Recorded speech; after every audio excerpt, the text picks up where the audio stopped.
44ஆம் அதிகாரம் 30ஆம் வசனம். எசேக்கியேல் 44:30.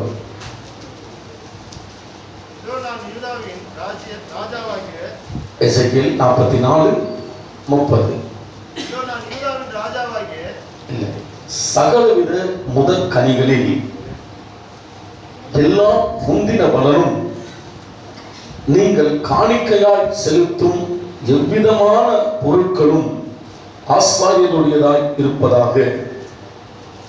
உங்கள் வீட்டில் ஆசீர்வாதம் தங்கும்படிக்கு நீங்கள் பிசைந்த மாவில் முதற் பாகத்தையும் ஆசாரியனுக்கு கொடுக்க கடவீர்கள். உங்கள் வீட்டில் ஆசீர்வாதம் தங்கும்படிக்கு. கண்களை மூடி நாம் ஜெபிப்போம்.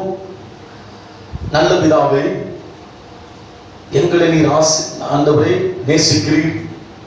எங்கள் குடும்பங்களை நீர் நேசிக்கிறீர். நாங்கள் ஆசீர்வாதமாக இருக்க வேண்டும், எங்கள் வீடு ஆசீர்வதிக்கப்பட்ட வீடாக இருக்க வேண்டும் என்று தேவன் விரும்புகிறீர். அந்த விருப்பத்தின்படியாய் வேதத்தில் இருந்து உம்முடைய ஆலோசனைகளை உம் பிள்ளைகளாக இருக்கு எங்களுக்கு தேவன் தெளிவான விளக்கத்தை கொடுத்து கற்றுக் கொடுக்கிறதற்காக ஸ்தோத்திரம்.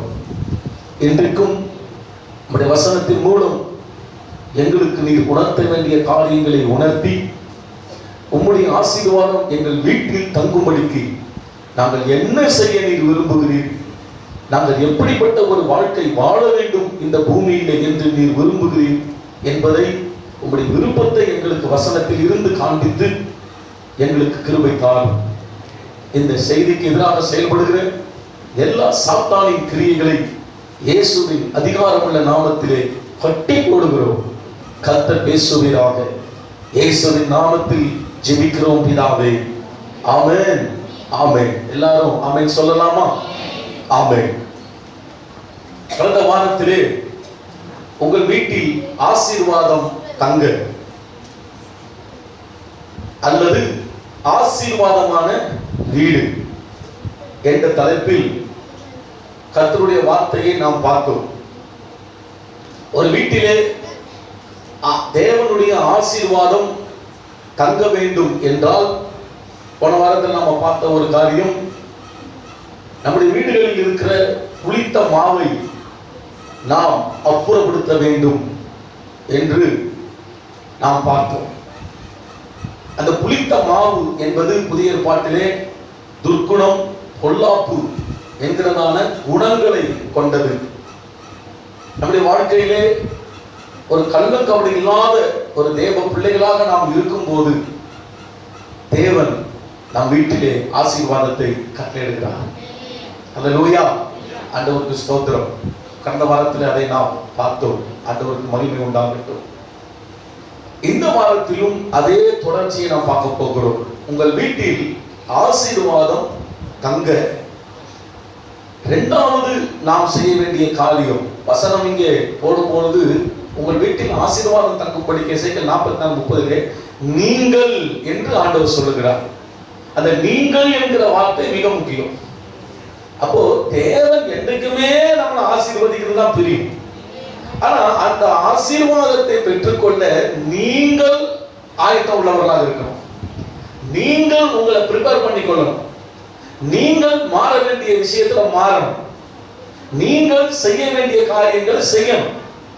அப்போ என்ன ஆகப்படுது, உங்களுடைய வீட்டில ஆசீர்வாதம் தங்கிவிடும். ஆண்டவருக்கு மகிமை உண்டாகட்டும். இன்றைக்கு நான் சொல்ல போகிற இரண்டாவது காரியம், உங்கள் வீட்டிலே ஆசீர்வாதம் தங்க வேண்டும் என்றால் நீங்கள் செய்ய வேண்டிய இரண்டாவது காரியம் என்னவென்றால், சாபமான காரியங்களுக்கு உங்களை விலக்கி காத்துக்கொள்ள வேண்டும். சொல்றது புரியுதா? சாபமான காரியங்களுக்கு விலக்கி உங்களை காத்துக்கொள்ளும் போது உங்கள் வீட்டிலே ஆசீர்வாதம் தங்கும். அல்லேலூயா, அல்லேலூயா. ஆண்டவருக்கு ஸ்தோத்திரம். ஒரு வசனத்தை நாம் பார்ப்போம். சகரியா தீர்க்கதரிசன புஸ்தகம் 5ஆம் அதிகாரத்தை திருப்பிக் கொள்ளுவோம். சகரியா 5 1 4 வசனங்களை வாசிக்கிறேன். நான் திரும்பவும் என் கண்களை ஏறெடுத்து பார்க்கையில் இதோ பறக்கிற ஒரு புஸ்தக சுருளை கண்டேன். தூதன், நீ காண்கிறது என்ன என்று கேட்டான். பறக்கிற ஒரு புஸ்தக சுருளை காண்கிறேன். அதன் நீளம் 20 முழமும் அதன் அகலம் 10 முழமுமாய் இருக்கிறது என்றேன். அப்பொழுது அவர், இது பூமியின் மீதெங்கும் புறப்பட்டு போகிற சாபம். எந்த திருடனும் அதில் ஒரு புறத்தில் இருக்கிறதின்படியே அழிக்கப்பட்டு போவான். ஆணையிடுகிற எவனும் அதில் மறுபுறத்தில் இருக்கிறதின்படியே அழிக்கப்பட்டு போவான். அது திருடன் வீட்டிலும் என் நாமத்தை கொண்டு பொய் ஆணையிடுகிறவன் வீட்டிலும் வந்து அவனவன் வீட்டின் நடுவிலே தங்கி அதை அதன் மரங்களோடும் அதன் கல்லுகளோடும் கூட நிர்மூலமாகும்படி அதை புறப்பட்டு போக பண்ணுவேன் என்று சேனைகளின் கர்த்தர் சொல்லுகிறார் என்றார். இந்த வசனத்தை நன்றாக கவனியுங்கள். இந்த வசனத்திலே சாபத்தை குறித்து சொல்லப்பட்டிருக்கிறது. சாபம் என்பது நிச்சயமாக அது இருக்கக்கூடிய ஒரு காரியம். ஆசீர்வாதம் என்பதை நாம் விசுவாசிக்கிறோம். ஆனால் அதே சமயம் சாபம், கர்ஸ் என்று சொல்லப்படுகிறதான காரியமும் கட்டாயம் இந்த பூமியிலே உண்டு. அதை குறித்து வேதத்தில் நிறைய இடங்களிலே நாம பார்க்கலாம். இந்த சகரியா 5ஆம் அதிகாரம் 1-4 வசனத்தை நீங்கள் வாசிக்கும் போது அங்கே 3ஆம் வசனத்தை நீங்கள் நன்றாக கவனியுங்கள். சாபம் என்கிறதான ஒரு வார்த்தை அங்கே வருகிறது. அப்பொழுது அவர், இது பூமியின் மீதெங்கும் புறப்பட்டு போகிற சாபம் என்று எழுதப்பட்டிருக்கிறது. இந்த சாபம் பிசாசினிடத்தில் இருந்து வருகிறதாக நாம் நினைக்கவில்லை, மாறாக இல்லை. கர்த்தரே இதை என்ன செய்கிறாரு? அனுப்புகிறார். ஆண்டவருக்கு ஸ்தோத்திரம். அப்போ ஆசீர்வாதமாய் வைக்கிற தேவன் நம் இஸ்ரவேலை ஆசீர்வதிப்பதுதான் கர்த்தருக்கு பிரியம் என்று சொல்லப்படுகிறது. ஆனால் அதே சமயம் இங்கே கவனிங்கள், சேனைகளின் கர்த்தர் சாபத்தையும் என்ன செய்ய வேண்டியது? சாபங்கள் அவர் கொடுக்கிறது இல்லை. இவங்க தேவனுக்கு பிரியமில்லாத காரியங்களை செய்யும் போது அந்த சாபம் ஆட்டோமேட்டிக் என்ன செய்ய ஆரம்பிக்குது? புறப்பட்டு போகிறதா தான் இருக்குது. அதுக்கு கர்த்தர் அனுமதி கொடுக்கிறார்.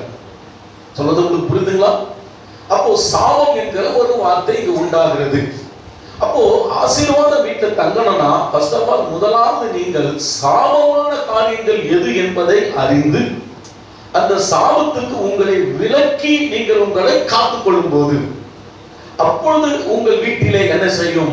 ஆசீர்வாதம் வந்து தங்கும். அல்லேலூயா, ஆண்டவருக்கு மகிமை. இன்றைக்கு நாம் பார்க்க போகிற இந்த சாபத்தின் காரியங்களை தான் நாம் பார்க்க போகிறோம். ரொம்ப கவனமா கேர்ஃபுல்லா நீங்க இதை கவனிங்க. ரொம்ப கவனமா கவனிங்க. ஏன்னா உங்க வீட்டில ஆசீர்வாதம் தங்க போகுது. அல்லேலூயா, ஆண்டவருக்கு மகிமை உண்டாகட்டும். முதலாவது, இந்த சாபம் எந்த வீட்டிலே போய் தங்குகிறது அப்படின்னு நாம் பார்த்தோம்னா 4ஆம் வசனத்தில் அது போட்டிருக்கிறது. சகரியா 5ஆம் அதிகாரம் 4ஆம் வசனத்தை எடுத்துக்கொள்வோம். அது திருடன் வீட்டிலும் என் நாமத்தை கொண்டு பொய்யானை இடுகிறவன் வீட்டிலும் வந்து அவனவன் வீட்டின் நடுவிலே தங்கி. அப்போ நல்ல கவனிங்க, வீட்டுக்குள்ளே சாபம் தங்க முடியுமா? முடியும். சிஸ்டர், நம்ம வீட்டுல ஆசீர்வாதம் தங்க முடியுமா? எசேக்கியேல் 44:30 பார்த்தோம். உங்க வீட்டுல ஆசீர்வாதம் தங்கும்படிக்கு ஆசீர்வாதம் வீட்டுல தங்கும். அதே சமயம் வாய்ப்பு சொல்லுங்க இருக்குது. சத்தியம் சத்தியம். ஒன்லி கர்த்தர் ஆசீர்வதிப்பார் என்பது மட்டும் கிடையாது. இன்னொரு பக்கமா என்ன இருக்குது? சாபத்தை பற்றியும் வேதத்துல எழுதி இருக்குது.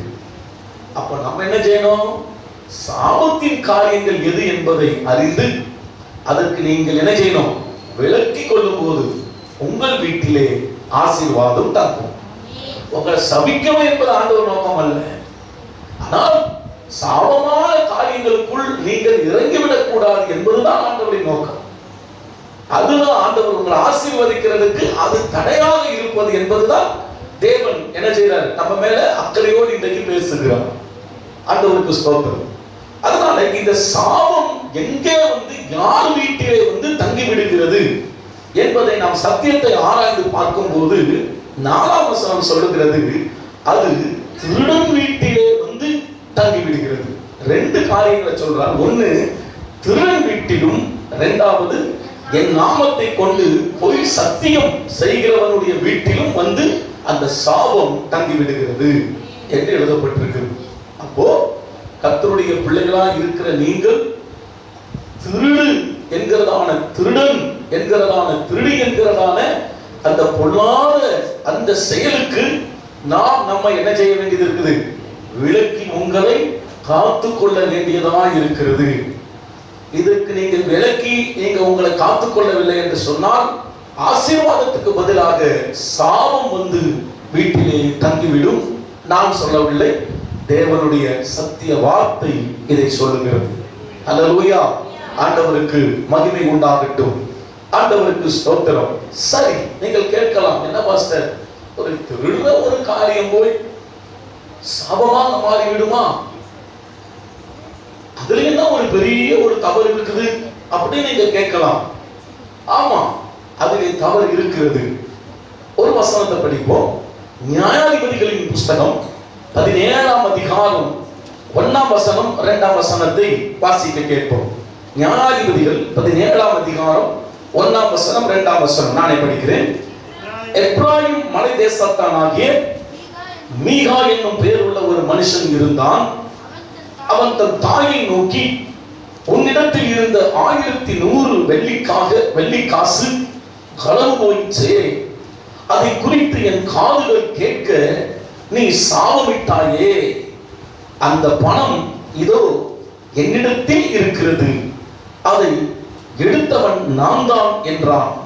அதற்கு அவன் தாய், என் மகனே, நீ கர்த்தரால் ஆசீர்வதிக்கப்படுவாய் என்றால். கைகளை உயர்த்தி ஆண்டவரை துதிப்போம். இந்த இடத்துல நீங்கள் பாருங்கள், ஒரு தாயானவள் சாபமிடுகிறாள். ஒரு தாயானவள் சாபமிடுகிறாள். என்ன சாபமிடுகிறாள்? இந்த இடத்திலே அவள் சேர்த்து வைத்திருந்த 1100 வெள்ளிக்காசு திருடு போயிற்று. நல்ல கவனிங்க. அந்த நேரத்திலே திருடு போயிற்று என்று அவள் அமைதியா இல்லை, அவள் சபிக்கிறாள், சாபத்தை விடுகிறாள். அதற்கு சாபம் விடும்போது நன்றாக கவனியுங்கள், ஏன் அவள் சாபம் விடுகிறாள் என்றால் அவளுடைய மனம் வேதனை அடைகிறது. ஏனென்று சொன்னால் கவனியுங்கள், அவள் கஷ்டப்பட்டு சம்பாதித்ததான பணம், மீகாளுடைய தாய் மிகவும் பிரயாசப்பட்டு வேர்வை சிந்தி சம்பாதித்ததான பணமாக அந்த பணம் இருக்கிறது. அவள் அந்த பணம் சம்பாதிப்பதற்கு எவ்வளவு பாடுபட்டாலோ அது அவளுக்கும் ஆண்டவருக்கும் தான் தெரியும். அத்தனை கஷ்டங்களும் பாடுகளும் பட்டு அவள் அந்த பணத்தை சம்பாதிக்கிறாள். 1100 வெள்ளிக்காசு என்பது ஒரு பெரிய அமௌண்ட். தாரத்துக்கு இப்படி எடுத்துக்கங்க, நீங்கள் ஏதோ ஒரு பொருளை வாங்க வேண்டும் என்பதற்காக கொஞ்சம் கொஞ்சமாக நீங்கள் பணத்தை சேர்த்து வைக்கிறீங்க, வச்சுக்கீங்க. சரியா? கவனிக்க. ஒரு பொருள் வாங்கணும், பணத்தை கொஞ்சம் கொஞ்சமா நீங்க சேர்த்து வைக்கிறீங்க.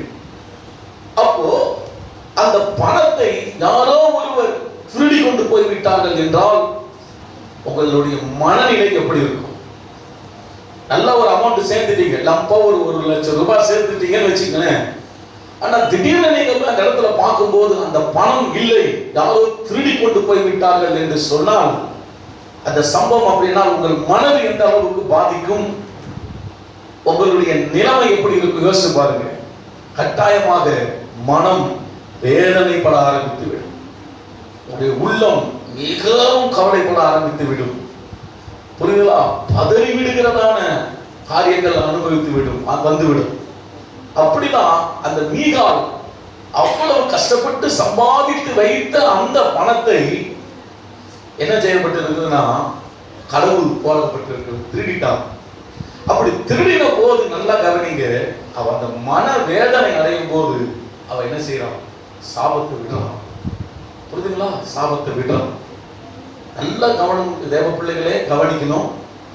நீதிமொழிகளின் புஸ்தகம் 26ஆம் அதிகாரம் 2ஆம் வசனத்தை நாம் பார்க்கும்போது, நீதிமொழிகள் 26:2 வசனத்தை நாம் பார்க்கும்போது, அந்த வசனத்தை படிங்க. நீதிமொழிகள் 26:2.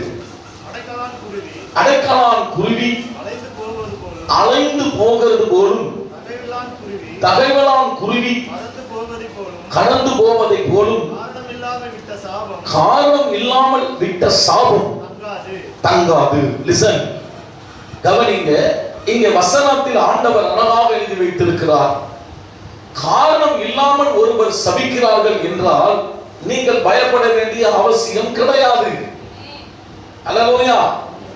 நிறைய பேர் பாத்தீங்கன்னா உங்க பேர்ல தப்பே இருக்காது, ஆனா சாபம் விடுவாங்க. அவங்களுடைய மன வேதனையில சபிப்பாங்க. நீ நல்லா இருக்க போற, நீ எந்த கதியில போக பாரு, உனக்கு என்ன ஆக போது பாரு, அப்படி இப்படி நீ சபிப்பாங்க. ஆனா உங்கள் பேரிலே தப்பு இல்லை என்று சொல்லும் போது நீங்கள் அந்த சாபத்தை குறித்து எல்லாரும் கூட பயப்பட வேண்டிய அவசியமே இல்லை. கைகளை உயர்த்தி ஆண்டவரை துதிப்போம். ஹல்லேலூயா. என் வேதம் அழகாக சொல்லுகிறது, காரணமே இல்லாமல் ஒருவர் சாபம் விடுகிறார் என்றால் அந்த சாபம் உங்கள் வீட்டிலே வந்து தங்காது.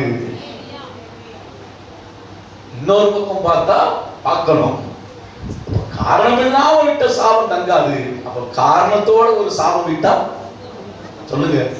ஹலோ, கவனம்.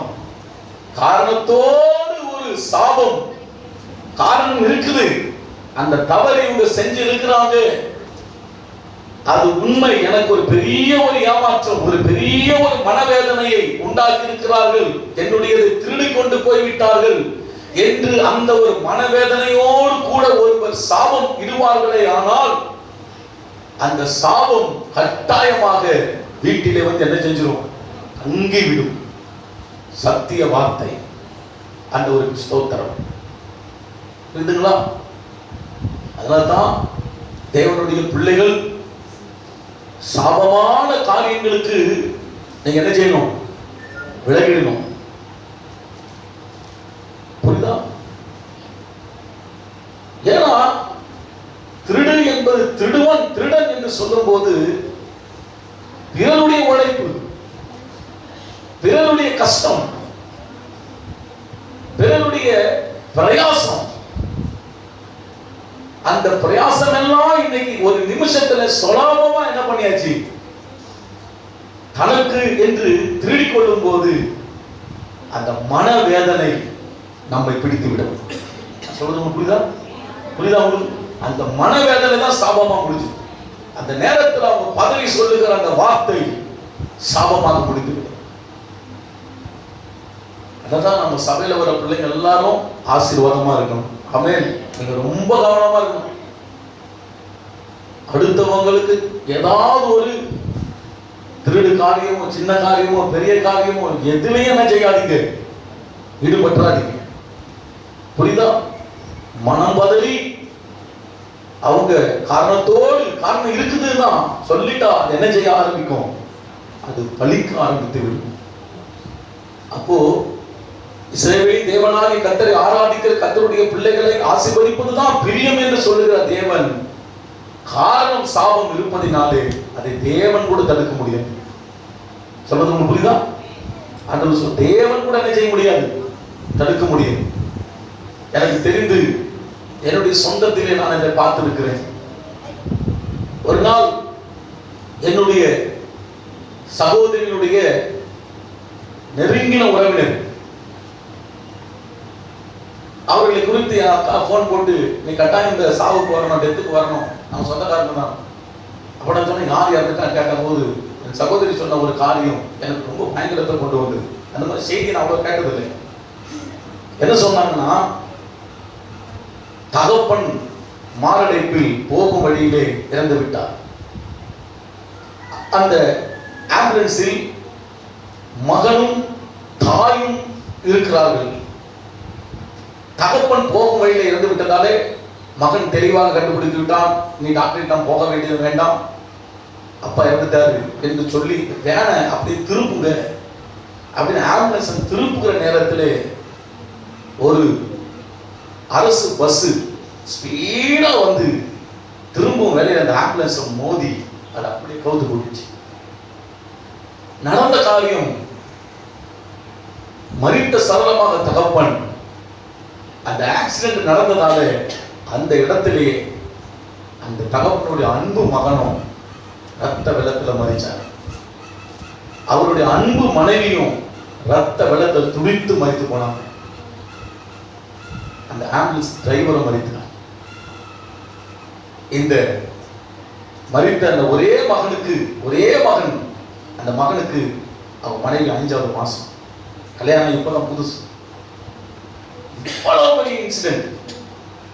சாமுவேல் நானும் தான் நானும் சாமுவேல் தான் போயிருந்தோம் அந்த கூட்டத்துக்கு. அந்த இதுக்கு 3 பேனர் கேட்டு பாருங்க, அவர் 3 பேனர். அந்த காரியம் அன்னைக்கு எங்க அக்காவுக்கு செய்ய வேண்டிய சில கடமைகள் செய்து நான் அந்த சாமுவேலும் போயிருந்தோம். 3 பேனர், அப்பா மகன் உள்ள ஸ்ரீபெரும்புத்தூர்ல. அது என்ன காரணம் என்ன கேட்ட போது அவங்க சொன்னாங்க, எங்களுடைய நிறைய என்ன பண்ணிட்டாங்க, திருடிட்டாங்க. அது கேட்கும் போது மனவேதனை இப்படி அம்மா செயல்பட ஆரம்பிக்கும். அந்த நேரத்துக்கு அது செயல்படாது, ஆனா காலம் வரும்போது என்ன செய்யும், அது பதில் கேட்டும். சொல்றது உங்களுக்கு புரியுதா? அதனால ஆண்டவரோட பிள்ளைகளை இப்படிப்பட்ட ஒரு வாழ்க்கை வாழ கர்த்தர் நம்ம என்ன செய்யல, அழைக்கல.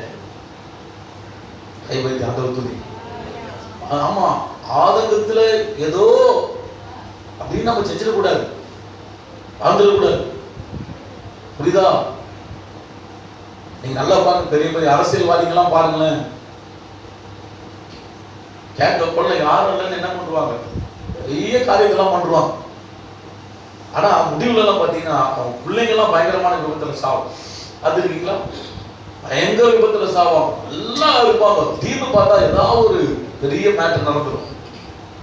அப்போ இதெல்லாம் நம்ம ஆராய்ச்சி அந்த லைஃப் எல்லாம் கொஞ்சம் பேக்ரவுண்டுக்கு வரணும். பேக்ரவுண்ட் வரும்போது பார்த்தா கரெக்டாக கண்டுபிடிச்சிக்கலாம், இது இருந்தது. எல்லாம் நம்ம சொல்ல முடியாது, ஆனா இதுவும் ஒரு காரணம் இருக்க வாய்ப்பு உண்டு. சில வீட்டெல்லாம் பார்த்தீங்கன்னா 4 பிள்ளைகளுமே கால் சூங்கி போய் பிறப்பாங்க. 4 பிள்ளைங்க, எப்படி இது சாத்தியம்? ஏதோ ஒரு பிள்ளை சரி குஞ்சு போனா 2 பிள்ளை, 4 பிள்ளைங்களுக்குமா கால் இதாகும். அவங்க நம்ம ஆராய்ச்சி பார்த்தோம்னா அந்த ஃபேமிலி என்ன அப்படின்னு நம்ம ஆராய்ச்சி பார்த்தோம்னா சாபமான செயல் அவங்க செஞ்சிருப்பாங்க. சொல்றது உங்களுக்கு புரியுதுங்களா? அப்போ கர்த்தருடைய பிள்ளைகளே, நீங்க செய்கிற ஒவ்வொரு செயலும் இது நமக்கு ஆசீர்வாதத்தை கொண்டு வருமா அல்லது நம்முடைய வீட்டுக்கு இது சாபத்தை கொண்டு வருமா என்பதை நீங்க என்ன செய்யணும், சிந்திக்கணும். அந்த நேரத்துல பாஸ்டர் சொல்லி கொடுத்துருக்க மாட்டாரு. அந்த நேரத்துல ஆவியானவர் நான் தான் இயேசு அப்படின்னு சொல்லி ஆண்டவர் உங்களுக்கு என்ன செய்ய மாட்டாரு, சொல்லி கொடுத்துருக்க மாட்டாரு. வேத வசனம் நமக்கு இருக்கு. ஆமென். ஆண்டவருக்கு ஸ்தோத்திரம். எங்க அம்மா அடிக்கடி எனக்கு சிலவே சொல்லி கொடுப்பாங்க, நம்மளுது கூட 10 ரூபாய் போனா போட்டோம், அடுத்தவங்களுக்கு ஒரு 10 ரூபாய் நமக்கு வேண்டாம். கை வைத்து ஆண்டவர் சொல்லி நான் சொல்றது புரியுதுங்களா? நம்ம கிட்ட ஒரு 10 ரூபாய் போனா கூட பரவாயில்லப்பா, அடுத்தவங்களுக்கு ஒரு 10 ரூபான்றது நமக்கு வேண்டாம். ஆண்டவருக்கு ஸ்தோத்திரம். இது எனக்கெல்லாம் மைண்ட்ல பதிந்த ஒரு வார்த்தை. அதனால எந்த ஒரு தொழில் நீங்க செய்தாலும், எந்த ஒரு காரியத்தை நீங்க செய்தாலும் தயவு செய்து சொல்லுகிறேன், அந்த திருடன் என்கிறதான அந்த செயல் நாம் என்ன பண்ணிடக்கூடாது, செய்துவிடக்கூடாது. அது நிச்சயமாக அது சாபமாக நம்முடைய வீட்டிலே வந்துவிடும். அது என்ன ஆயிடும், தேவன் நம்மை ஆசீர்வதிக்கிற அந்த ஆசீர்வாதத்துக்கு விலக்கி, ஆசீர்வாதம் சரி பரவாயில்ல அப்படின்னு இல்லை, அது மாறாக என்ன தங்கிடும், சாபம் தங்கிடும். அது இருந்துச்சுன்னா ஒரே கலவரத்தை என்ன செஞ்சுட்டு இருக்கோம், அது உண்டாக்கிட்டு இருக்கோம், வியாதியை உண்டாக்கிட்டு இருக்கோம், போராட்டம் உண்டாக்கிட்டு இருக்கோம், மனசு சரி இருக்காது. நல்ல கணிங்க எவ்வளோ சில காரியங்கள்லாம் பார்க்கலாம், டைவர்ஸ், புரியுதுங்களா? அம்மா புரியுதா? சில குடும்பங்கள் எல்லாம் பிரிச்சு விட்டுருவாங்க. நல்லா கவனிங்க.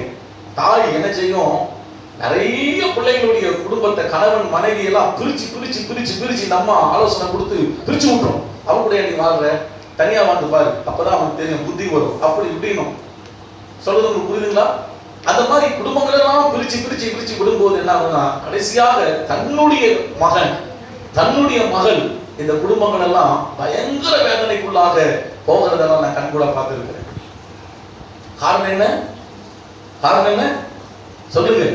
சாபம். அதனால அன்பா நான் கேட்கிறேன், எந்த ஒரு குடும்பத்தையும் என்ன செஞ்சிடாதீங்க, பிரிச்சிடக்கூடாது. கை வைத்து கத்திர துதி. ஆமென். பிரிச்சிடக்கூடாது. ஆண்டவருக்கு ஸ்தோத்திரம். சேர்த்துதான் வைக்கணுமே தவிர, அவன் அப்படிதாம்மா, அவன் மோசமானவன், அவனோட வாழ்றதை விட நீ பேசாம எப்படி இருந்தது நல்லது. புரியுதா? ஆராய்ந்து தீர்மானம் எடுக்காம இதையே சொன்னாரு. அவன் அப்படிதான்ப்பா, மோசமானவன், அவ கூட வாழ்றதை விட நீ தனியா இருக்கிறது நல்லது, இன்னொருத்த கல்யாணம் பண்ணி நீ வாழ்ந்து நல்லது அப்படின்னு சிலது தாய் வந்து கவுன்சிலிங் கொடுப்பாங்க. இந்த ரெண்டு பக்கமும் புரியுதா? அப்படிலாம் பண்ணி விட்டுட்டு, ஒண்ணுமே இல்லாத ஒரு சின்ன விஷயத்துக்கு அப்படிலாம் பண்ணி விட்டுட்டு கடைசியா என்ன ஆயிடும், தன்னுடைய குடும்பம் என்று வரும்போது அந்த சாபம் வேலை செய்யும். நான் பார்த்துருக்கேன். எங்க சொந்த சித்தி அந்த காரியத்தை செஞ்சாங்க. புரியுதுங்களா? ஒரு பிள்ளைங்க கூட சரி கிடையாது. ஒரு பிள்ளை தீயிட்டு எரிச்சுக்கிட்டாங்க. ஸ்தோத்திரம். ஒரு ஒரு ஒரு மூத்த மகன் குடிச்சு யார் அடிச்சு போட்டாங்கன்னே தெரியல, அப்படியே ஒரு காம வாரத்துல கிடந்தா போல. சொல்றது உங்களுக்கு புரியுதுங்களா? ஆண்டவருக்கு ஸ்தோத்திரம். மருமகன் தீயிட்டு எரிச்சுக்கிட்டாங்க. இதெல்லாம் நாங்க ஆராய்ந்து பார்க்கும்போது என்னன்னா, குடும்பங்களை பிரிப்பாங்க. இது வேற டாபிக். ஆனா ஆண்டவர் பேசுறார், தேவன் நம்ம கூட பேசுறார். தயவு செய்து சொல்றேன், அப்படி யாராவது சபையில நீங்க இருந்தீங்கன்னா தேவன்கிட்ட மன்னிப்பு கேட்டுருங்க. தெரியாத தவறு நான் பண்ணிட்டு இருக்கிறோம்ப்பா, அது நம்ம குடும்பத்தை பாதிச்சிடும். சாபம் பயங்கரமானது, அது இருக்குது. ஆமென். அதுகிட்ட நீங்க விளையாடலாம் முடியாது. அது செய்ய வேண்டியதை செஞ்சுட்டு போய்கிட்டே இருக்கும். சில வேலையை நம்ம கூட செய்ய மாட்டோம், ஆனா நம்ம தாய் பாட்டிலாம் செஞ்சுட்டு இருப்பாங்க அந்த வேலையை. புரியுதா? தாய் தகவல் செய்ய மாட்டோம், தாய் பாட்டி செஞ்சுட்டு இருப்போம். அந்த சாபத்தை கூட கண்டுபிடிக்கணும். சொல்றது உங்களுக்கு புரியுதா? கண்டுபிடிக்கணும். தேவ பிள்ளைங்க கண்டுபிடிக்கணும். ஏன் என் குடும்பம் இவ்வளவு வறுமையில் இருக்குது, ஏன் இது தங்கனாலும் வீட்டுல தங்க, எது சம்பாதிச்சாலும் வீட்டுல தங்க மாட்டேங்குது, ஏன் இப்படி ஒரு ஒரு அப்படியே தொடர்ச்சியா வியாதி ஏன்? அப்போ ரிசர்ச், நீங்க ஆராயணும் என்ன அப்படின்னு ஆராயணும். அப்போ உங்க அப்பா அம்மாவா, இல்ல நீயா, இல்ல மூதாட்டியரா? ஏன்னா வேதம் சொல்றதுல 4 தலைமுறை வரைக்கும் நான் பதில் கேட்கிறவராக இருப்பேன். இன்னொன்னு, கர்த்தரை விட்டே நீங்க வேற தெய்வத்தை கும்பிடும் போது குறித்த நல்லா சொல்றது, ஆண்டவர் 4ஆம் தலைமுறை வரைக்கும் பதில் கேட்பார். அப்போ 4ஆம் தலைமுறை வரைக்கும் அது ஒரு சாபம், கர்ஸ் கிரியை செஞ்சுக்கிட்டு தான் இருக்கும். புரியுதுங்களா உங்களுக்கு? நமக்கு புரியாது, ஏன் இந்த பிரதர் இப்படி, ஏன் இந்த சிஸ்டர் இப்படி, நமக்கு அது விளக்கா. நல்லா இருக்கிறாங்களே, இவங்க நல்லதான செஞ்சுக்கிட்டு இருக்கிறாங்க, ஏன் இந்த பிசாசுக்கு ஏன் போக மாட்டேங்குது, ஏன் இது? ஆனா நமக்கு அது தெரியாது. ஆனா தேவன் அது காரணத்தோடு தான் அது வேலை செஞ்சுக்கிட்டு இருக்கும். அப்ப இதுல இருந்து வெளியே வருவது என்ன அப்படின்னு நம்ம பார்க்கும்போது, ஆண்டவர் ரொம்ப நல்லவர், அதற்கும் நமக்கு பதில் வச்சிருக்கிறார். அல்லேலூயா. சாபம் இன்னைக்கு நம்ம மனசுக்குள்ள, ஆமா இது ஏதோ ஒரு தவறு நான் பண்ணியிருக்கிறேன், ஏதோ ஒரு காரியத்தை நான் செஞ்சிருக்கிறேன். ஏன்னா வசனம் வந்து என்னைக்குமே நம்மளை நல்லா கவனிங்க, நமக்குள்ள இருக்கிறதான பாவத்தை அது என்ன செய்யுதுன்னா வெளியே காண்பிக்கிறது. அந்த பாவம் வெளியே காண்பிக்கும் போது அதனுடைய விளைவுகள் இவ்வளவா என்று அறிய ஆண்டவர் கிரியை செய்கிறார். அதை நாம் விட்டு விடுகிற ஒரு இதயத்தை இந்த பிரசங்கத்தின் மூலம் கர்த்தர் நமக்கு தருகிறார். அல்லேலூயா. அதை விட்டு விடும் போது என்ன ஆகுதுன்னா நமக்கு ஆசீர்வாதம் வர ஆரம்பிக்குது. ஆண்டவருக்கு ஸ்தோத்திரம். அல்லேலூயா. சரி, அதுக்கு முன்பாக சில காரியங்களை நம்ம பார்ப்போம்.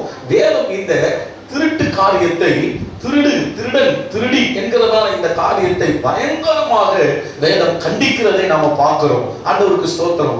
முதலாவது கவனிங்களேன், திருடுகிற பழக்கம் உடையவன் தீட்டுப்பட்டவன் என்று வேதம் என்னன்னா சுட்டி காட்டுகிறது. மார்க்கு சுவிசேஷ புத்தகம் 7ஆம் அதிகாரம் 20 இருந்து 23 வசனங்களை நாம வாசிக்க கேட்கலாமா? மார்க்கு 7ஆம் அதிகாரம் 20 இருந்து 23 வசனங்களை நாம வாசிக்கலாம். இந்த வசனங்கள் எல்லாம் கோடிட்டு நீங்க வீடுகளில் போய் நல்லா படிச்சு பாருங்க. இன்னும் தேவன் நம்மோடு கூட இடைபடுவார். மார்க்கு 7ஆம் அதிகாரம் 20 இருந்து 23 வசனங்களை வாசிக்க கேட்கலாம். மனுஷனுக்குள்ளே புறப்படுகிறது மனுஷனை தீட்டுப்படுத்தும்.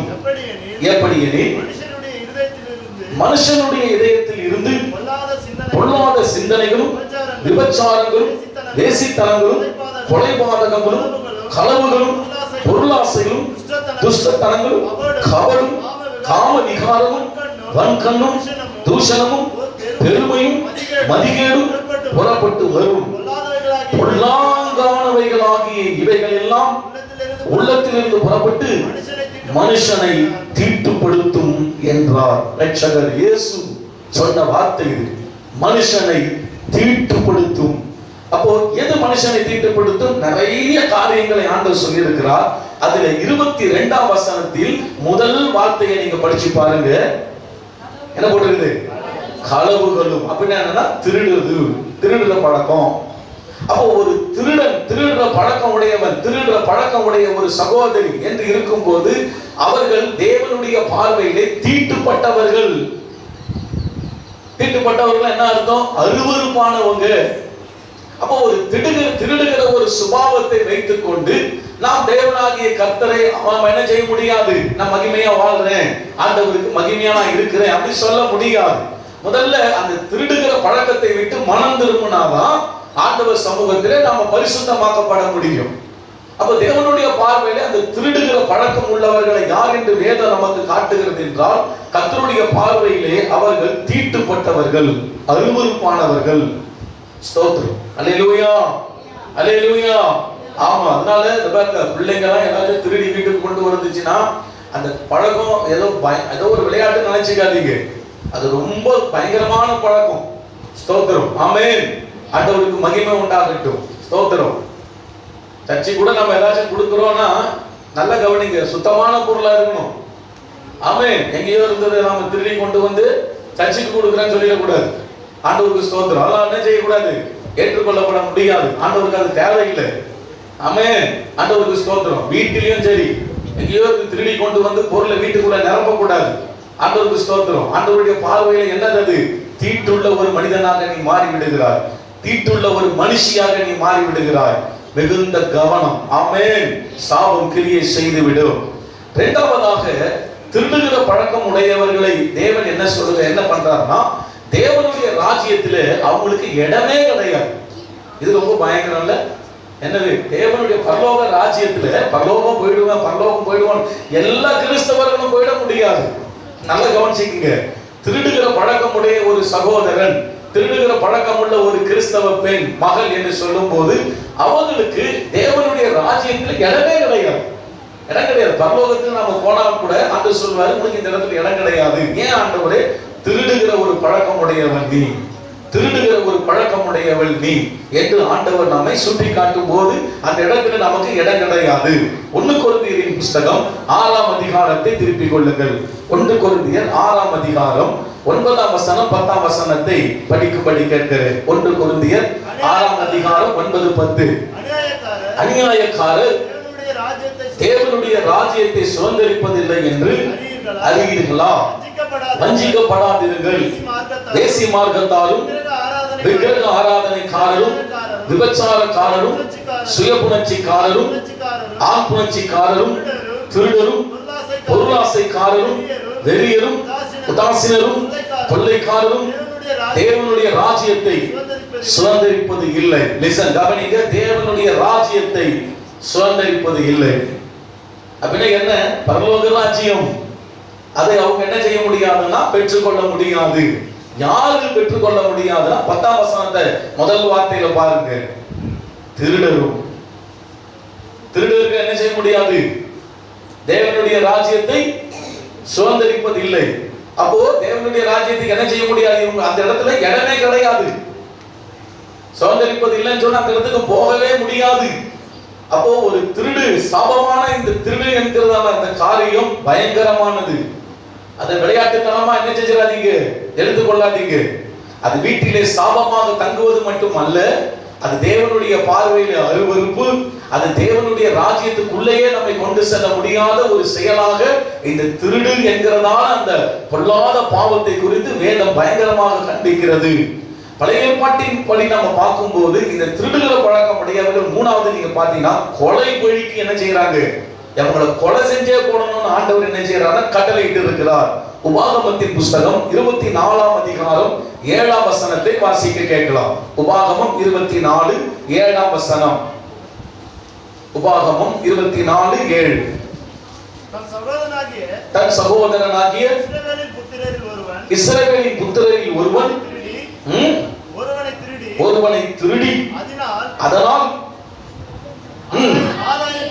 ஆதாயம் தேடி அவனை விற்று போட்ட ஒருவன் அகப்பட்டால், நல்ல கவனிங்க, அந்த திருடன் கொலை செய்யப்பட வேண்டும். இப்படியே தீமையை உன் நடுவில் இருந்து விலக்க கடவா. திருடன் கொலை செய்யப்பட வேண்டும், பழைய ஏற்பாட்டு நியாயப்பிரமாணத்தின்படி. அப்போ ஒருவன் திருடுகிற ஒரு பழக்கம் உடையவன், ஒரு தேவனுடைய பிள்ளை என்று சொல்லப்படுகிறவர்கள் திருடுகிற பழக்கம் உடையவர்களாக இருந்தால், தேவனுடைய பார்வையிலே என்னதான் என்னது கொலை செஞ்சு போடணும் அவங்க. ஏன்னா தேவனுடைய பார்வையிலே தீட்டு அருவருப்பானவர்கள் என்று சொல்லி நாம பார்க்கிறோம். அப்போ கவனிச்சீங்களா, இது எவ்வளவு பெரிய விளைவு என்னது ஒரு தேவனுடைய பிள்ளை குடும்பத்துல கொண்டு வருது, தனிப்பட்ட வாழ்க்கையில் என்ன செய்யுது கொண்டு வருகிறது. அதனால கர்த்தருடைய பிள்ளைகளே, இந்த திருடு என்கிறதான இந்த பொல்லாத பிசாசின் பாவத்துக்கு நீங்க என்ன செய்யணும்? சத்தமா சொல்லுங்க, விலகி காக்கணும். Living God AG church assemblies of God சபைக்கு வருகிற நம்முடைய இந்த சபைக்கு போகிற பிள்ளைகள் எந்த ஒரு காரியத்தை திருட மாட்டாங்க. அடுத்தவங்களுடைய திருடி பிழைக்கிறதான ஜனங்கள் இந்த சபைக்கு போறவங்க கிட்ட இல்ல என்று சொல்லுகிற அளவுக்கு என்ன செய்யணும்? சபையா நீங்க என்ன செய்யணும்? பேர் எடுக்கணும். அல்லேலூயா சொல்லுங்க. அல்லேலூயா. இந்த சர்ச்சுக்கு போறவங்களா ஐயோ திருடுவாங்கப்பா, இந்த சர்ச்சுக்கு போறவங்களா அதை செய்வாங்கப்பா அப்படின்ற ஒரு பேர் என்ன செஞ்சிடக்கூடாது, நீங்க எடுத்துடக்கூடாது. அது எடுத்தால் நம்முடைய வீட்டுக்கு அது சாபமாக முடிந்து விடும். அதனால தான் தேவன் நம்மை ஆசீர்வதிக்க விரும்புகிறார். ஆனால் சாபமான கிரியைகளுக்கு உங்களை என்ன செஞ்சிட, நீங்க விலக்கி உங்களை காத்துக் கொள்ள வேண்டும். அது உங்க கையில தான் இருக்குது. ஆமென். பிசாசு நிறைய இந்த மாதிரி அடுத்தவங்க பொருள் தானே, இதுல என்ன இருக்குது தெரியாம எடுத்துக்க, தெரியாம வச்சுக்க, அப்படி யாரு பார்க்க போறாங்க அதான் சொல்ற. அவங்க உழைப்பு, அவங்க கஷ்டம், அவங்க பிரயாசம், அப்படி அந்த பிரயாசப்பட்ட அந்த ஆளு வாயை திறந்து ஒரு சாபம் விட்டால் கட்டாயம் அந்த சாபம் பலித்தே தீரும். சொல்றது உங்களுக்கு புரியுதா? ஏன்னா அது உன்னுடையதல்ல, உன் உழைப்பு கிடையாது, உன் கஷ்டம் கிடையாது, உன்னுடைய பிரயாசம் கிடையாது. யாரோ ஒரு பிரயாசத்தை கொஞ்ச நேரத்துல நீ என்ன செய்யற, ஒரு கஷ்டமும் படாம அதை சுதந்திரத்துக் கொள்ளும் போது கட்டாயமாக அது நமக்கு சாபமாக முடியும். தேவ பிள்ளைகளே, be careful. ரொம்ப என்ன செய்யணும்? நாம கவனமா இருக்கணும். மெய்யூட்ட பிசாசு என்ன செய்வான்? ஆசீர்வாதமா இருக்கிற நம்ம வீட்டை சாபத்துக்குள்ள என்ன செய்வான்? அப்படியே பக்குவமா என்ன செய்வான்? கொண்டு வந்து அந்த விதைகளை போடுகிறதுக்கு இப்ப கிடையாது. நாம இந்த ஜீவன் கர்த்தர்கிட்ட போற வரைக்கும் அந்த போராட்டம் இந்த பூமியில நமக்கு நடந்துகிட்டே தான் இருக்கும். நான் சொல்லுகிற எல்லா பாவமே புரியுதா? போன வாட்டி சொன்ன பாருங்க, துர்க்குணம் அது சாவர வரைக்கும் போராடி தான் இருக்கும். புரியுதுங்களா? அப்ப இந்த திருடன் என்கிறதா இந்த ஒரு செயலும் சாகருக்கு பரலோகம் போகிற அந்த போகிற வரைக்கும் என்ன, பூமி விட்டு போற வரைக்கும் என்னதான் இது முட்டை போட்டுக்கிட்டே தான் இருக்கும் பிசாசு நம்ம மனசுல. புரியுதா? அப்ப நீங்க தான் என்ன செய்யணும்? என்ன செய்யணும் சொல்லுங்க. நீங்க தான் என்ன செய்யணும்? உங்களை இந்த விலக்கி உங்களை நீங்க காரியத்துக்கு காத்துக்க வேண்டாம். சாமி எனக்கு வேண்டாம்ப்பா, எனக்கு வேண்டாம், நான் எனக்கு இருக்கிறது என்னது போதும். சொல்லுங்க எல்லாரும், இருக்கிறதே போதும். புரியுதா? அந்த மனப்பான்மை தான் நமக்கு என்ன போதும் என்கிற மனப்பானதே மிகுந்த தேவ பக்தி. அதுதான் நமக்கு ஆதாரம். புரியுதா? இன்னும் வேணும், இன்னும் வேணும், இன்னும் வேணும்னு சொல்லி பூரா உலகத்துக்கு எல்லா பக்கத்துல இருக்கிற எல்லா காரியத்தையும், புரியுதா? சில பார்த்தீங்கன்னா நான் பார்த்துருக்கிறேன், சொல்லுவாங்க பாத்திரங்கள் எல்லாம் கூட என்ன பண்ணணும்னா திருடி வச்சுக்குவாங்க. புரியுதா? வீட்டுக்கு ஏதோ ஒன்று கொடுக்குறாங்க, புரியுதா? ஒரு ஏதோ கேசரி போட்டு கொடுக்குறாங்க, அதை போட்டு கொடுக்குறாங்கன்னா இது என்ன செய்யணும், இது நல்லா இருக்கும் பார்க்கறதுக்குன்னு சொல்லி நம்ம என்ன செய்யணும், அந்த டப்பாவை அப்படி பத்திரமா வச்சுக்கும். ஆமா, அது புரியுதா உங்களுக்கு? இது பத்திரமா வச்சுக்கணும், நல்லா இருக்குது வேணாம். அவங்க வாய் தந்து கேட்பாங்க, புரியுதா? வாய் தந்து கேட்டாலும் சிலது கொடுக்காது. இல்லையே, அப்படி ஒண்ணு நீ கொடுக்கலையே, சாபம் சாபம். இன்னைக்கு வீட்டுக்கு போயிட்டு நான் விளக்கம் சொல்றேன், அது எப்படி நாம அந்த சாபத்துக்கு எப்படி வருதுன்னு. முதல்ல சாபத்திலிருந்து வெளியே வர்றதுக்கு முதல் வழி என்ன தெரியுமா? நல்ல கவனிங்க, கல்வாரி சிலுவை. ஆமே. ஃபர்ஸ்ட் என்ன செய்யணும்னா, முதல்ல இது தப்புன்னு உணரணும்.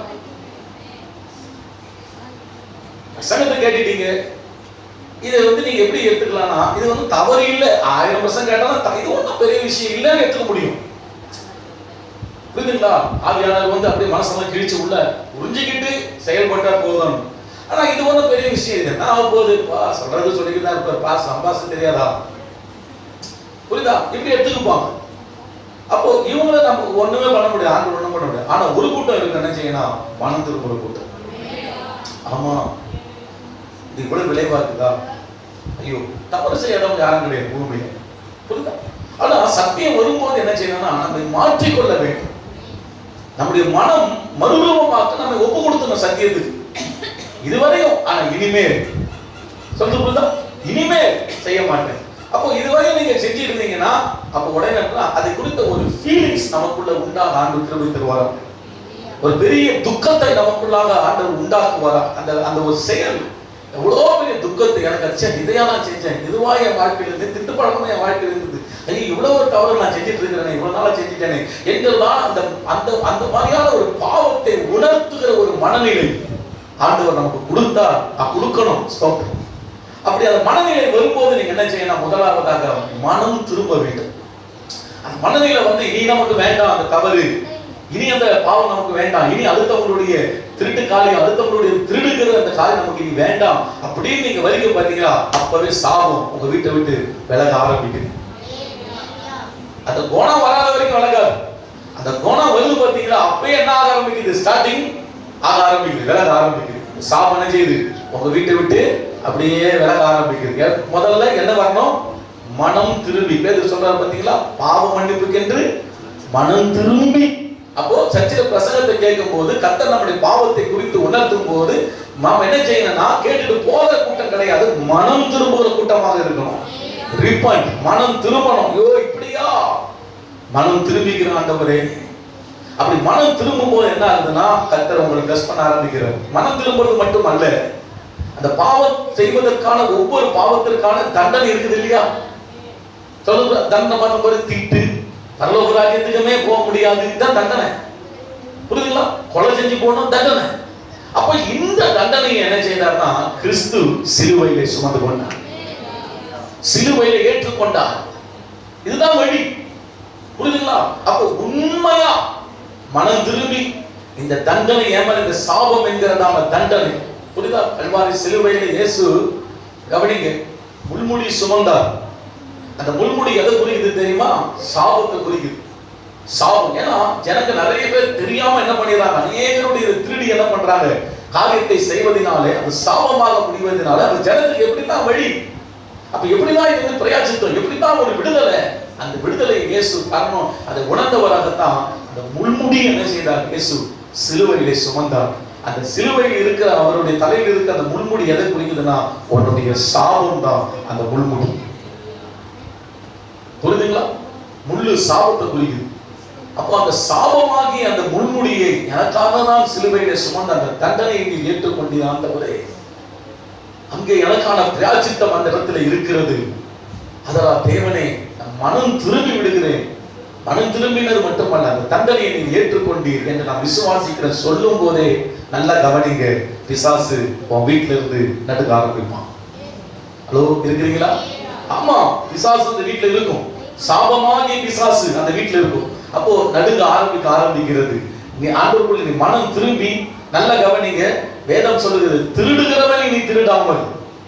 அந்த பழக்கம் இருக்குது. ஆனா இனி என்ன பண்ணக்கூடாது, இயேசு கிட்ட வந்த மனம் திரும்பிட்டு அந்த பாவத்தை விட்டு அதுக்கான தண்டனையும் அவர் என்ன செஞ்சிட்டாரு, சிலுவையில் ஏற்றுக்கொண்டார். அப்போ மறுபடியும் உனக்கு திருடுற ஒரு வாய்ப்பு வருது, பிறருடைய அபகரிக்கிற ஒரு வாய்ப்பு உனக்கு வருது. அப்ப நீங்க என்ன செய்யணும், உடனே தீர்மானத்தை என்ன செய்யணும், இல்ல, சத்தமா சொல்லுங்க, சத்தமா சொல்லுங்க, இல்ல இனி அந்த மாதிரி நான் வேலை செய்ய மாட்டேன், நான் மனம் திரும்பிட்டேன் என்று சொல்லும் போது என்ன ஆகுதுன்னா கவனித்துக் கொள்ளுங்க, உங்க வீட்டுல இருந்து சாபம் விலக ஆரம்பிக்கும். விலக ஆரம்பிக்கும் போது என்ன ஆகப்படுது, அங்க ஆசீர்வாதத்தை தேவன் கட்டளை ஆரம்பித்து விடுவார். எப்படி சபிக்கப்பட்ட அந்த வீடு எப்படி ஆசீர்வாதமா மாறிச்சு, மேட்டர் என்ன, அவர் மனம் திரும்பிட்டார். சிலுவையிலே இயேசு அந்த பாவத்துக்கான சாபத்துக்கான தண்டனையை ஏற்றுக்கொண்டதை விசுவாசித்தார். அதை நல்லா கவனிச்சீங்களா, விசுவாசித்தார், அதை நம்பினார், விசுவாசித்தார், தன் இதயத்தில் உண்மை என்று ஏற்றுக்கொண்ட விளைவினாலே அந்த இடத்துல சாபம் விலக ஆரம்பிக்கிறது. ஆமென். அவர் அப்புறம் மனம் திரும்பிட்ட பிறகு இனி ஒரு திருடு காரியம் வரும்போது அவர் என்ன செய்ய போறது இல்ல, அந்த சிஸ்டர் என்ன செய்ய போறது இல்ல, அதுக்கு ஒப்பு கொடுக்காத பட்சத்தில் என்ன ஆகப்படுகிறது, நல்லா கவனிச்சு கொள்ளுங்க, கர்த்தர் அங்க ஆசீர்வாதத்தை கட்டளையிட ஆரம்பிக்கிறார். ஆண்டவருக்கு ஸ்தோத்திரம். அதே காரியத்தை நம்ம மீகா புஸ்தகத்திலே அந்த நியாயாதிபதிகளை நம்ம பார்க்கலாம். நல்ல அருமையா 17ஆம் அதிகாரம் 1-2 வசனங்களை எடுத்துக்கொள்ளுங்க. நியாயாதிபதிகள் 17ஆம் அதிகாரம் 1-2. எப்ராயிம் மலை தேசத்தானாகிய மீகா என்னும் பேர் உள்ள ஒரு மனுஷன் இருந்தான். தன் தாயை நோக்கி, உன்னிடத்தில் இருந்த 1100 வெள்ளிக்காசு களவு போயிற்றே, அதை குறித்து என் காதுகள் கேட்டு நீ சாப விட்டாயே, அந்த பணம் இதோ என்னிடத்தில் இருக்கிறது, அதை எடுத்தவன் நான் தான் என்றான். அதற்கு அவன், தாய், என் மகனே, நீ கர்த்தரால் ஆசீர்வதிக்கப்படுவாய் என்றான். கை வைத்து கர்த்தரை துதிப்போம். இங்க நல்லா கவனிச்சீங்களா? பாருங்க, தாய் சாபமிடுறா. அப்போ ஒரு தாயோட சாபம் என்ன செஞ்சிடும்? பலிக்கும். புரியுதா? தகப்பனுடைய சாபம் பலிக்கும். அது பிள்ளையானாலும் சரி, உற்றார் உறவினர்களுடைய சாபம் பலிக்கும், சொந்த பந்தங்கள் சாபங்கள் பலிக்கும். எல்லா மனிதர்களுடைய சாபம் காரணம் இல்லாமல் காரணத்தோடு இருக்கிற யாரா இருந்தாலும் சரி, அது குடும்பமே ஆனாலும் கூட சரி, பலிக்க ஆரம்பிச்சு. புரியுதா? தாய் சபிக்கிறா. அப்படி சபிக்கும் போது யாருக்கு பயம் வருது? அந்த காசை இருந்தவன் யாரு? நான் சொந்த மகன். நல்லா கவனிச்சீங்க சின்ன பிள்ளைங்களா, வாலிப பிள்ளைங்களா, கவனிங்க. அப்பா சட்டையை கட்டி வைப்பாரு. இது என்ன செய்யணுமா? நைஸா போய் பாக்கெட்ல என்ன செய்யும்? கையை விட்டு சொல்லுங்க. அம்மா கிட்ட கூட சொல்றது கிடையாது. சில அப்பாலாம் கவனிங்க, ஸ்கூலுக்கு போறது கூட பசங்களுக்கு ஒரு ஸ்கேல் வாங்கணும், ஜாமெட்ரி பாக்ஸ் வாங்கணும்னா கூட அதை கூட கேர் இல்லாத அப்பா. புரியுதா? அது அம்மா கிட்ட என்ன செய்யணும்? கேட்கணும். ஆனா மீறி என்ன செஞ்சிடக்கூடாது? அப்பா பாக்கெட்ல விட்டு கையை விட்டு, புரியுதா? அம்மாவுக்கும் தெரியாது, அப்பாவுக்கும் தெரியாது. ஒரு காசை டெய்லி எடுத்துட்டு போறது, இது என்னது? அவங்க தெரிஞ்சதுன்னா என்னதான் ஏதாவது ஒரு வார்த்தை விட்டாங்கன்னா அது சாபமா முடியும். சொல்றது உங்களுக்கு புரியுதுங்களா? ஆமென், ஆமென், அல்லேலூயா. சாபம். அப்போ தான் சொந்த மகன் திருடலாம், வீட்டுல சொந்த மகன் திருடலாம், அம்மா கிட்ட இருந்து திருடலாம். அப்போ திருடும் போது என்ன ஆகுதுன்னா, இந்த அம்மா என்னன்னா தன் மகன் தான் தெரியாம என்ன செய்யுது? சாபத்தை என்ன செய்யுது? அள்ளி விடுது. எப்படி சாபம் விட்டுருக்கோம் பாரு. அவன் பயந்து கொண்டு வந்து கொடுக்கிற அளவுக்கு பயங்கரமான வார்த்தை என்ன செய்யுது? இது பேசுது. புரியுதா? ஆமா, இது ஓவரா இருக்கும் நினைக்கிறேன். சில வீட்டுலாம் பாத்தீங்கன்னா பெத்த மகன் கூட தெரியாது, பெத்த மகன் கூட தெரியாது, அனாவசிய சாபத்தை உருவாக்கும். உண்மையா ரொம்ப மன வருத்தமா இருக்கு இதெல்லாம் பார்க்கும்போது. எப்படி இவங்க சபிக்கிறாங்க, மனமறிய எப்படி பிள்ளைகளை சபிக்கிறாங்க. ஒரு பக்கம் இருக்குது காரணம், புரியுதுங்களா? ஆனாலும் ஆதங்கத்துல செய்யறாங்க, புரியுதா? பண்றாங்க. ஆனா நான் சொல்றேன், புரியுதா? பிள்ளைகள் எல்லாம் தெரியாம தான் அவன் செய்யறான், மகன் தெரியல. ஆமா, நிறைய பேருக்கு தெரிஞ்சே நிறைய பேர் சபிக்கிறான். சொல்றது புரியுதுங்களா? ஆமே, தெரியல. அப்ப நல்ல கவனிங்க, ஏகப்பட்ட சாபத்தை விட்டாங்க. என்னெல்லாம் சொல்லி விட்டுதோ நமக்கு தெரியல. நீ அப்படி போவ, இப்படி போவ, நான் தெரியாதா? எவ்வளவு அம்மா நீ அப்படியா போவ, மண்ணு மாதிரி போவ, புரியுதா? மண்ணை வாரி அப்படியா நாசமா போவ, அப்படி போய் இப்படி போவ. சரி, என்ன பண்ண? அப்ப இந்த சாபம் விட்டாயே, என் காதுகள் கேட்க நீ என்ன செய்த? சாபம் விட்டாயே சொல்லிட்டு நீ சபிடிங்கம்மா ஒன்னாக போறதுல எனக்கு அப்படி இல்லை. அந்த சாபத்தை கேட்ட உடனே அவன் நடுநடுங்கினான். விசுவாசிகளுக்கு அந்த நடுக்கம் இருக்கணும், நடுக்கம் இருக்கணும், ஃபீலிங்ஸ் இருக்கணும், நேட்டு கிடையாது. நடுங்கணும். ஐயோ மா நீ சாபம் முடிய சொல்லிட்டு என்ன செய்யலாம்? அந்த பணம் இதோ என்னிடத்தில் இருக்கிறது, அதை எடுத்தவன் நான் தான் என்றான். இதான் மனம் திரும்ப. சொல்றது புரியுதுங்களா? சொல்றது புரியுதுங்களா? இதுதான் மனம் திரும்ப. ஒத்துவம். சிலருக்குலாம் பார்த்தீங்கன்னா அந்த கௌரவம் ஒன்று சொல்லுவாங்க தெரியுமா? அது என்ன பண்ணும்? என்ன பண்ணும்? ஐயோ 10 சத்தியம் கூட பண்ணாங்க, ஆனா அதுதான் எடுத்துக்கும். சம்மத்தியா ஏன் கொஞ்சம் அப்படி இறங்கி அதான் எடுத்தேன், சரி நான் தனியா அவங்க கூட பேசுறேன். சொல்றது புரியுதா? 4 பேர் முன்னாடி கூட தனியா அவங்க பேசுறேன், இப்போ போ அப்படின்னு நம்ம ரகசியம் கற்றுக் கொடுக்குறேன்.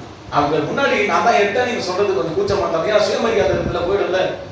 சரி இருக்கட்டும், புரியுதா? தனியா பேசுறேன்னு சொல்லி தனியா பேசி நான் தான் எடுத்து போறேன். சொல்லுங்க சொல்லுங்க, சுத்தமா சொல்லுங்க. நான் தான் என்ன பண்ணேன் அப்படி தனியா போய் என்ன பண்ணோம்? உண்மையை ஒத்துக்கணும்.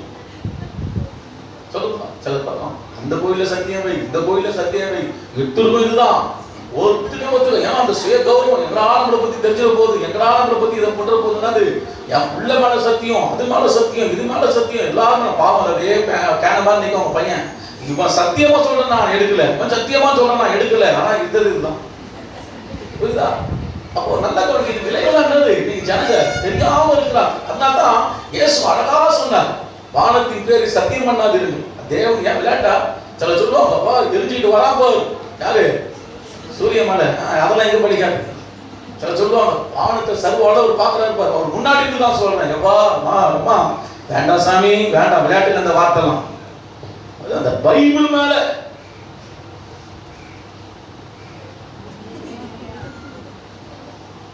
விளையாட்டா. ஐயோ நினைக்கும் போது பயமா இருக்குது. என்ன ஜீவ வார்த்தை வல்லம் தெரியல, விளைவுலாம் தெரியல, விளைவு தெரியாம தான் என்ன செஞ்சுக்கிட்டு இருக்கிறோம், விளையாடிட்டு இருக்கிறோம். புரியுதா? ஆண்டவன் தெளிவா சொல்லிட்டாரு, சத்தியம் பண்ணாத, உள்ளதை உள்ளது என்று இல்லது இல்லது என்று சொல்லு. இதுக்கு மிஞ்சி நீ பண்ணனா நான் தீமையில தான் முடியும், அது சாபமா தான் முடியும். தெளிவா சொல்லிட்டாரு, வானத்தின் பேரை சத்தியம் பண்ணாத, அது என் சிங்காசனம், எப்ப என் தலைமையில கை வச்சிருக்கா. பூமியின் பேரே சத்தியம் பண்ணாத, அது என் பாதுகாப்பு, என் காலிலே கை வச்சிடாத. சிரசின் பேரை சத்தியம் பண்ணாத, ஒரு முடிய கருப்பா வெள்ளையாக உன்னால முடியுமா? அந்த அளவுக்கு ஒரு லாய்க்கு இல்லாத நீ போய் நம்ம தலைமையில சத்தியம் பண்ற. எருசலேம் பேரை சத்தியம் பண்ணாத, மகாராஜாவினுடைய நகரம். அப்போ சத்தியம் என்பது என்னது? இன்னைக்கு நிறைய பேருக்கு சக்கரை பொங்கலா இருக்குது. சக்கரை பொங்கல் அது என்ன? ஆனா விளைவு தெரியாத விளையாடாதீங்க, அது வேலை செய்ய ஆரம்பிக்கும். ஆமென். இங்க பாக்குறோம், நான் சொல்றேன், நல்ல வார்த்தை கவிகா சொன்ன வார்த்தை, அது எடுத்தவன் நான் தான். சொல்லுங்க சரி பிரதர், சொல்லுங்க பிரதர், சொல்லுங்க சிஸ்டர். ஆமா, உங்க 4 பேர் முன்னாடி சொன்னா கூட தனியா ஒத்துக்குங்க. தப்பு நான் தான் செஞ்சேன்னா அந்த தப்ப என்ன செய்யணும்? ஒத்துக்கணும். அதை தூக்கி மத்தவங்க மேல போடுறது, இன்னொருத்தவங்க மேல போடுறது, அதை மறைக்கிறதுக்கு ஒரு போய், அது மறைக்கிறதுக்கு இன்னொரு போய், அது மறைக்கிறதுக்கு இன்னும் 4 போய். புரியுதா? கடைசியில பார்த்தா ஐயோ இவ்வளவு போய்க்காரங்களா, இவ்வளவு போய்க்காரீங்களா, ஏன் என்னத்துக்கு? ஒரே ஒரு சிம்பிள், நான் தான். என்ன ஆயிட போகுது? என்ன ஆயிட போகுது? புரியுதா? ஒத்துக்குங்க. ஆமென் சொல்லுங்கப்பா. ஒத்து, நான் தான், அது ரீசன் நான் தான். ஆமென். அதை ஒத்து பார்த்து நம்ம ஆராய், நான் தான் இருக்கு பாருங்க, எவ்வளவு நல்ல நல்ல டைம்ல கத்துக்கணும். தேவ பிள்ளைங்க என்னைக்குமே தவறுகளை அதை ஒத்துக்கணும். அந்த தவறுகளெல்லாம் இன்னைக்கு நிறைய பிரச்சனை என்ன தெரியுமா? அந்த தவறுகளே என்ன செய்யறது கிடையாது, ஒத்துக்கிறது. மெயின் அந்த தவறை நான் செய்யணும் கூட ஒத்துக்கிறது கிடையாது. அதுதான் அந்த பிரச்சனை. எந்த விதத்துல நீங்க பாருங்க, அது ஃபேமிலியா இருக்கட்டும், சர்ச்சா இருக்கட்டும், வேலை ஸ்தலமா இருக்கட்டும், அக்கம் பக்கத்து சரௌண்டிங்கா இருக்கட்டும், அந்த தவறை நான் தான் செஞ்சேன் மனசாட்சிக்கு நல்லா தெரியும். ஆனா அதை தெரிஞ்சு கூட என்னன்னா நான் செய்யல, அதை நான் தவறுன்னு முதல்ல உணர மாட்டேன். எனக்கு உணர்வே கிடையாது, நான் செஞ்ச தவறுன்றது எனக்கு அது கிடையாது. இதுல என்ன தப்பு, இது என்ன தப்பு, அப்படியாமா அப்படியாமா இதெல்லாம் தப்பு, இப்ப தெரியாது, பின்னாடி சொல்லி கொடுக்கும். புரியுதுங்களா? சின்ன தவறானா கூட ஒத்துக்கணும். பாத்தீங்களா? அதுதான் கர்த்தர் விரும்புகிற காரியம். ஒத்துக்கணும். நான் தான் முறை பிரின்சிபல் நம்ம முன்னாடி சொல்லி முடிச்சு, பிரின்சிபல் ரூம்ல போய் நிக்கிறோம். ஒருத்தன் எழுதின காப்பியை எல்லாரும் பார்த்து எழுதிட்டோம். அப்ப நானும் ஒரு ஆள், டைம் இல்லை. புரியுதுங்களா? டைம் இல்லை. அப்ப பிரின்சிபல் அந்த அளவுக்குன்னா அவர் தான் எல்லாத்தையும் படிச்சு முடிச்சு வந்துக்கிறாரு. எங்க மாதிரி எத்தனை பேரை பார்த்துருப்பாரு. அப்ப ஜான்டான் இருந்தாரு. அப்போ எல்லாரையும் நிக்க வச்சாரு, எல்லாரையும் கூப்பிட்டாங்க. மாட்டிக்கணும் தெரிஞ்சிச்சு, கூத்தவன் தண்ணி குடிச்சான், தப்பு செஞ்சவன் தண்டிச்சான். அப்ப கூப்பிடுறாரு, எல்லாரையும் கூப்பிடுற போய் நிக்கிறோம். அப்பதான் எல்லாம் நிக்கிறாங்க. அடுத்தது என் பேர் வருதுப்பா. நான் பார்த்தா அங்க எல்லாம் நிக்கிறாங்க. விஜயன்ல இருந்து, ரூபன்ல இருந்து, அவங்கள இருந்து, இவங்கள இருந்து எல்லாம் நிக்கிறாங்க, தலையை பூச்சிங்க. அப்புறம் நான் போய் நின்னேன். உட்காரா அப்படின்னு என்ன, எப்படி இதெல்லாம் அசைன்மெண்ட்லாம் எப்படிப்பா ஒரு என்ன கரெக்டா புரிஞ்சுக்கிட்டேன். மாட்டிக்கணும் சொன்னேன். எப்படி எழுதுனீங்க அப்படின்னு கேட்டார். எதையோ சொல்லிட்டேன், இந்த பையனை பார்த்து தான் எல்லாம் எழுதணும். சொல்லுங்களா? ஏன் அப்படி செய்த? டைம் கொஞ்சம் நெருக்கமா இருக்கு பாஸ்டர், அதனால தான் துணிவா சொல்லல. சிலர்லாம் நம்ம துணிவா பேசுவாங்க, பார்த்து எழுதுனவனை பார்த்தா அப்படின்னா அந்த மாதிரி. அதெல்லாம் கிடையாது. நடுக்கும், பயம். தண்டனை கொடுத்தாலும் பரவாயில்ல, பார்த்து எழுதணும் பாஸ்டர், நேரம் என்ன தர செஞ்சுட்டோம் பாஸ்டர், தவறு இல்லடா. இப்படி பிரச்சனை நான் எப்படி சர்ச்சை நடத்துவேன்? எப்படி நீ ஜனங்களுக்கு போதிக்க முடியும்? ஒரு பிரசங்கம், அதில் தான் கற்றுக்கிட்டு, ஒரு பிரசங்கம் நீ ஆயத்தப்படுத்துறதுக்கு ஒரு நேரம் இல்லைன்னா நீ எப்படி ஒரு சர்ச்சில் போய் ஒரு பிரசங்கத்தை பண்ணுவேன்? தெரிஞ்சுங்களா? இன்னைக்கு பிரசங்கம்லாம் அவங்க போட்ட வேலை தான். அந்த சொன்னதான் இன்னைக்கும் நான் நன்றி உள்ளவனா இருக்கிறேன். புரியுதா? ஓகே. அப்போதான் நான் யோசிச்சேன், ஆமா இதுலயே நம்ம நம்ம மைண்டை கரெக்டாக செலுத்தி இந்த ஒரு ஒழுக்கத்தை நம்ம கொண்டு வரலாம். அடுத்தவனை பார்த்து காப்பி வச்சு எழுதுனோம்னா இது நம்ம வாழ்க்கையை எவ்வளோ பாதிக்குது சொல்லிட்டு நான் சொன்னேன், சாரி ஃபஸ்ட்டு இனிமேல் நான் பண்ண மாட்டேன். பண்ணுவியா அப்படி கேட்டேன். சொன்னார் ஒரு வார்த்தை, அவ்வளோ ஏன் நிற்கிறான்னு தெரியுமா அப்படி கேட்டார். திரும்பி பார்த்துட்டு, இல்லை ஃபஸ்ட்டு எவனமே ஒத்துக்கலடா, ஒருத்த கூட ஒத்துக்கல, எல்லாம் நான் பார்த்து நான் தான் எழுதுனேன்னு சொன்னார். ஆனால் ஒத்துக்கணும் ஒரு ஆள் நீ தான், ஆனால் நீ தப்பிச்சன்னு. ஹல்லேலூயா. அதான் சொல்றாங்க, ஒத்துக்கணும். ஒத்துக்கிட்டோம்னா நமக்கு பிரச்சனையே கிடையாது. சிலர் நான் என்ன ஆனாலும் பரவாயில்ல, பார்க்கலாம், நான் எப்படி ஒத்துக்கிட்டேன், உண்மை தானே, என்னைக்கு இருந்தாலும் அது வேலை காமிச்சுதான். அதனால நான் என்ன பாருங்க, அதெல்லாம் பெருசாவே பண்ணாதீங்க. நம்ம சொல்றேன், தாழ்மை என்னைக்குமே நமக்கு நல்லது. நீங்க எந்த அளவுக்கு ஹம்பிள்னஸா தாழ்மையா நீங்க போயிருக்கீங்களோ அந்த அளவுக்கு கர்த்தர் நம்மளை உயர்த்துவார். புரியுதா? அப்ப தாழ்மையின் வெளிப்பாடு என்ன? ஒத்துக்கணும். மீகா சொல்ற, நான் தான் எம்மா சபிச்சிடாத, எம்மா உன் பொண்ணால வாயால என்ன பண்றாத, என்ன சபிச்சிடாத, எம்மா தாயே சபிச்சிடாத, வேண்டாம், வேலை செய்யும், எனக்கு தெரியும் வேலை செய்யும், அது வேலை செய்யும், என் வாழ்க்கை நாசமாப்பட கூடாது, என் எதிர்காலம் ஒரு மாதிரி ஆயிடக்கூடாது, என் பிள்ளை குட்டிகளும் ஒரு மாதிரி சபிச்சிடாத, வாய்ப்பு நான் தான் எடுத்தேன். என்ன சொல்லுங்க? நான் தான் சொல்லுங்க, நான் தான் அதை செஞ்சேன் சொல்லுங்க, நான் தான். எத்தனை விசுவாசிங்க நான் பார்த்துருக்கேன் சொல்லுவாங்க, பார்த்தது நான் தான் பாஸ்டர், உடனே தோல்பன கை கொடுத்து, அவ்வளவுதான். நீங்க அது நான் கிடையாது ஊன்னும் போது இருக்கும். ஏன்னா அந்த மனம் திரும்புவது இல்லாத வரைக்கும் என்னதான் ஒரு குடி பிடிச்சுதான் ஆகணும். சொல்றது புரியுதா? அதை நாம் தான் என்னைக்கு நம்ம ஒத்துக்கிறோமோ உடனே நம்ம நட்பா மாறிடும். இயேசுக்கும் நட்பா மாறிடும். நாம எந்த முடியும்? சொல்றது புரியுதா? அதை ஒத்துக்காம நான் சாதிக்கிறோம் இல்ல, அது அப்படிதான் அப்படி இருக்கிறதா தானே.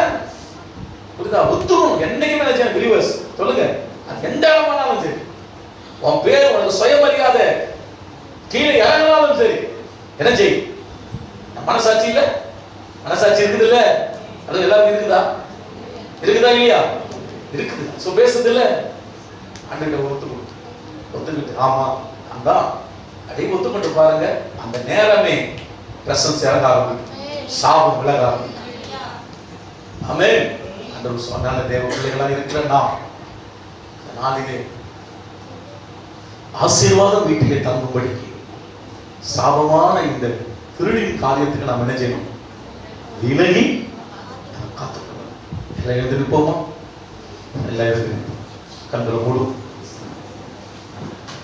மகா பரிசுத்தம் உள்ள எங்கள் அருமை தகப்பனே, சத்தியத்தையும் அறிவீர்கள், சத்தியம் உங்களை விடுதலையாகும் என்று எழுதியிருக்கிறபடி எங்கள் மனதோடு கர்த்தர் பேசுகிறதே, எங்கள் சிந்தையிலே உடைய வார்த்தைகள் சென்று எங்களுடைய குறைகளை சுட்டிக்காட்டி அது குறையாத அல்ல, எங்கள் வாழ்க்கையிலே ஆசீர்வாத பாதையிலே நாங்கள் செல்லுவதற்காக, எங்கள் சாபம் முறிக்கப்படுவதற்காக தேவன் வசனத்தின் மூலம் எங்களோடு பேசுகிறதே.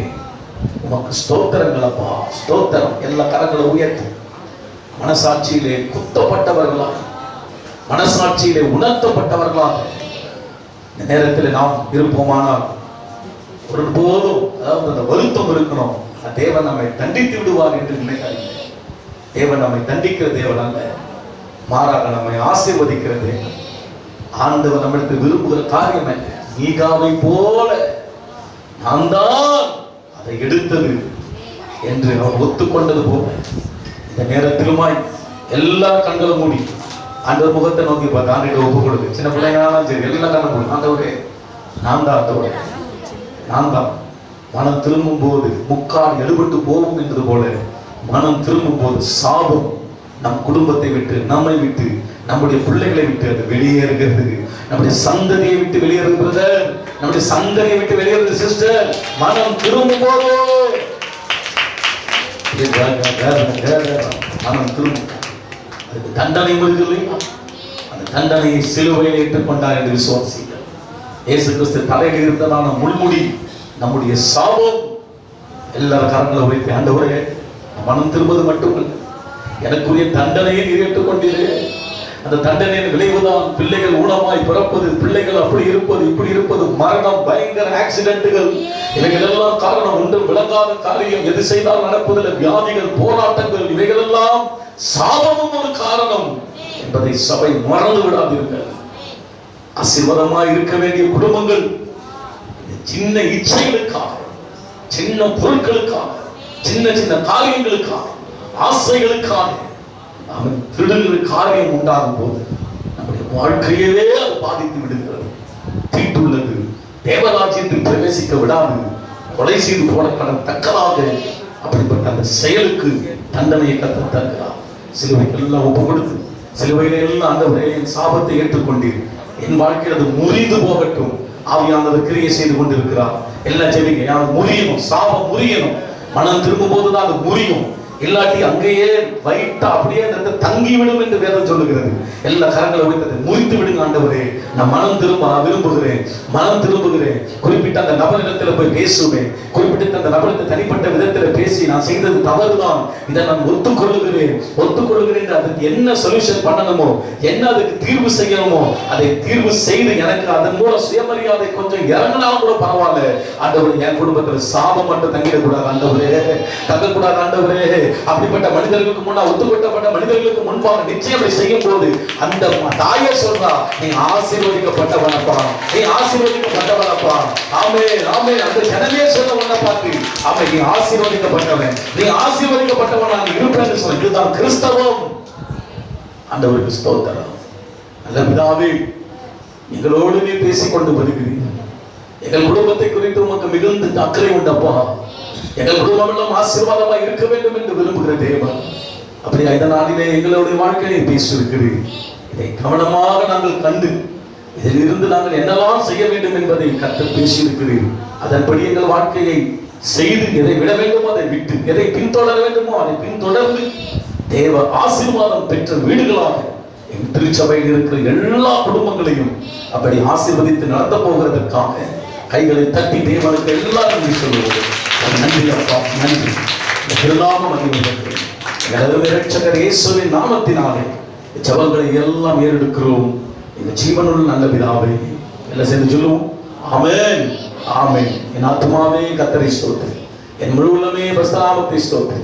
என் ஆத்துமாவே கர்த்தரை ஸ்தோத்திரி. கர்த்தர் செய்த சகல உபகாரங்களையும் மறவாதே. ஆமென். நம்முடைய கர்த்தராகிய இயேசு கிறிஸ்துவின் கிருபை, பிதாவாகிய தேவனுடைய அன்பும் ஆவியானவருடைய ஐக்கியம் இயேசு ராஜா வருகிற வரை நம் அனைவரோடு கூட என்றென்றைக்கும் இருப்பதாக எல்லாரும் சேர்ந்து சொல்லுவோம். ஆமென் ஆமென். God bless you. அப்படியே உட்கார்ந்து கொள்ளுங்கள்.